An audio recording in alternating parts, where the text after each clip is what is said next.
Cette semaine, dans Afrique, nous vous présenterons le nouveau président angolais. João Lourenço veut marcher sur les traces de son prédécesseur José Eduardo dos Santos et devra compter avec la famille de celui-ci qui contrôle encore largement le parti au pouvoir et l'économie du pays. Nous irons ensuite au Malawi où une école privée fait tout pour promouvoir l'éducation des filles. Enfin, nous vous emmènerons à Tafi-Atome au Ghana où les singes attirent les touristes pour le plus grand plaisir des habitants du village. Mais tout de suite, les titres de l'actualité. En Éthiopie, les deux principaux groupes ethniques, les Oromo et les Somalis, s'opposent violemment depuis le début du mois.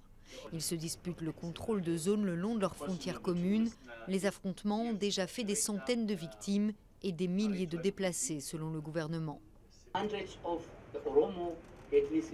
Des centaines de membres de l'ethnie Oromo ont été tués et il y a eu aussi des morts côté Somalie. Nous ne savons pas exactement combien sont morts, cela fait l'objet d'une enquête.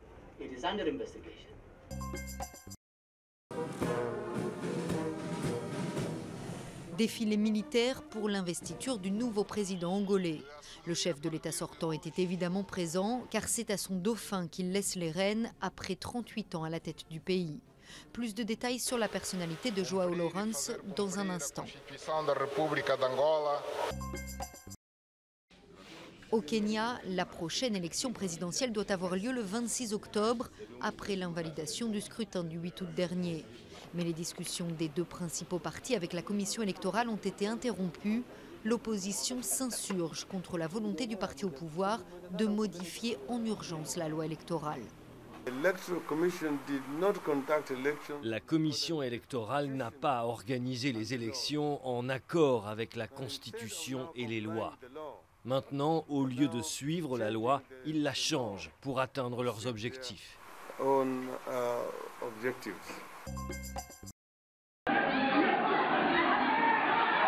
Ces images ont choqué beaucoup d'Ougandais.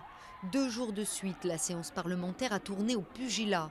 Les affrontements, d'abord entre députés du parti au pouvoir et de l'opposition, puis entre parlementaires et forces de l'ordre, ont retardé l'étude d'un projet de loi de modification de la Constitution. Il prévoit de supprimer la limite d'âge pour se présenter à l'élection présidentielle, actuellement fixée à 75 ans. Une première motion a finalement été votée mercredi. S'il est adopté, le texte permettrait au chef de l'État actuel de briguer un 6e mandat en 2021. Plusieurs milliers de personnes ont défilé à Johannesburg et dans 12 autres villes du pays. À l'appel de la principale centrale syndicale, elle demande la démission du président Jacob Zuma et dénonce la corruption de son gouvernement.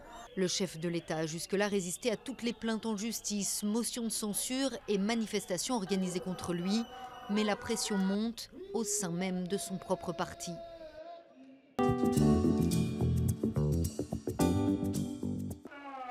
João Lourenço l'a annoncé pendant la campagne, il marchera dans les traces de son prédécesseur, José Eduardo dos Santos. L'Angola, pays africain riche en pétrole, est gouverné par le même parti, le MPLA, depuis 42 ans. Et le nouveau président a mis son mandat sous le signe de la continuité. Nous allons continuer le travail commencé par Agostinho Neto dans le passé. Le travail que le président dos Santos a lui-même continué. Nous allons poursuivre ce travail et avec votre force, nous allons construire un futur meilleur. Pendant sa jeunesse, Lourenço s'est battu contre les colons portugais et a étudié en URSS. Devenu chef politique de la branche armée du MPLA, il gravit rapidement les échelons du parti. En tant que président, son pouvoir sera limité par le contrôle que Dos Santos et sa famille exercent toujours sur le parti et l'économie. Le président a privatisé l'État au profit de sa famille et quelques amis. Pour eux, il s'agit avant tout d'avoir les ressources à disposition, avoir le style de vie des gens les plus riches au monde, sans se soucier de ce qu'il advient du peuple.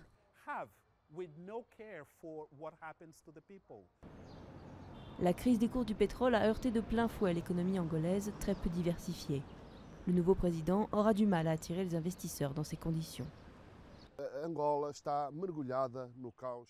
Le MPLA laisse le pays dans un véritable chaos économique. La crise est très profonde, la croissance est faible, l'inflation explose, les déficits publics et la dette publique sont hors de contrôle. Les gens le ressentent dans leur vie au quotidien. João Lourenço a promis un miracle économique aux millions d'Angolais qui vivent toujours sous le seuil de pauvreté. Mais il sera difficile de changer l'un des pays les plus inégaux au monde sans bousculer l'ordre établi.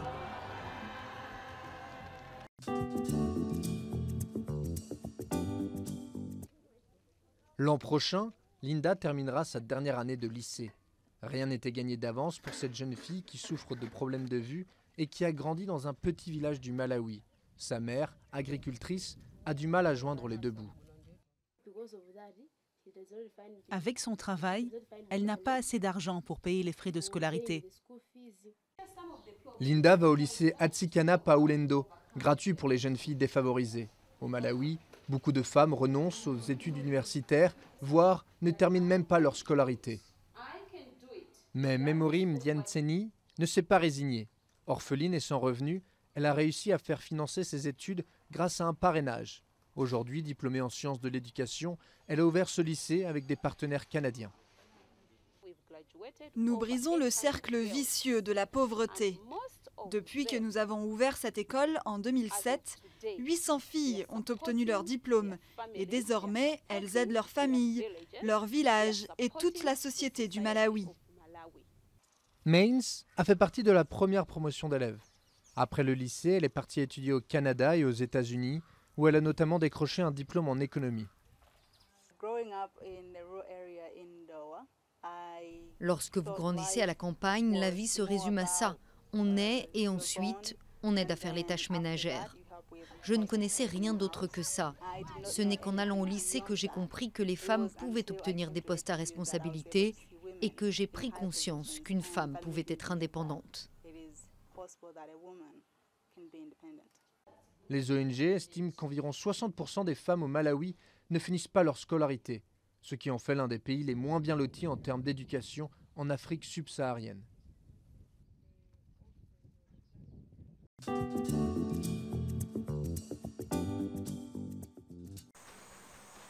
Perché dans les arbres et toujours prêt à sauter sur une banane ou un épi de maïs, les singes-mônes sont devenus une attraction touristique dans ce village ghanéen. Chaque année, plusieurs milliers de curieux viennent leur rendre visite dans ce sanctuaire, ouvert il y a presque 20 ans. Et la présence des singes a eu des retombées économiques considérables.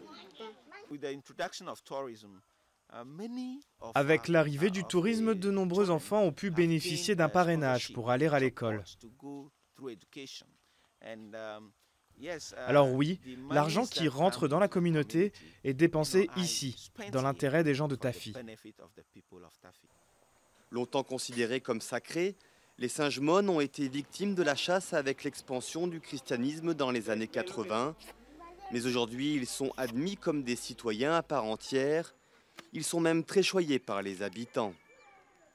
J'ai grandi dans ce village, mais je n'ai jamais connu d'incident où des singes attaquaient qui que ce soit. Quand j'étais jeune, le peu de singes qu'on voyait avait peur des gens, mais tout cela a changé. Nous prenons bien soin des singes. Ils nous rendent visite dans nos maisons et nous leur donnons à manger. Nous les nourrissons avec des bananes, du plantain ou du maïs. Le sanctuaire de Tafi-Otomé fait partie des projets d'écotourisme à succès du Ghana. Selon la Banque mondiale, près de 900 000 touristes étrangers ont visité le pays en 2015. Un chiffre qui pourrait grimper à 2 millions d'ici 2027, selon le Conseil mondial du voyage et du tourisme.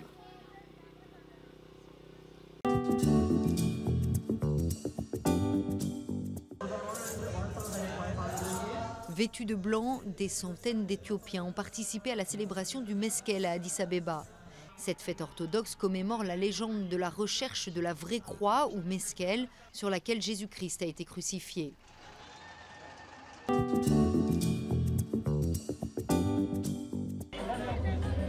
Dans notre prochaine édition, nous vous initierons à la Kizomba. Cette danse sensuelle inspirée de la Semba, la danse traditionnelle en Angola, séduit désormais dans le monde entier. À la semaine prochaine.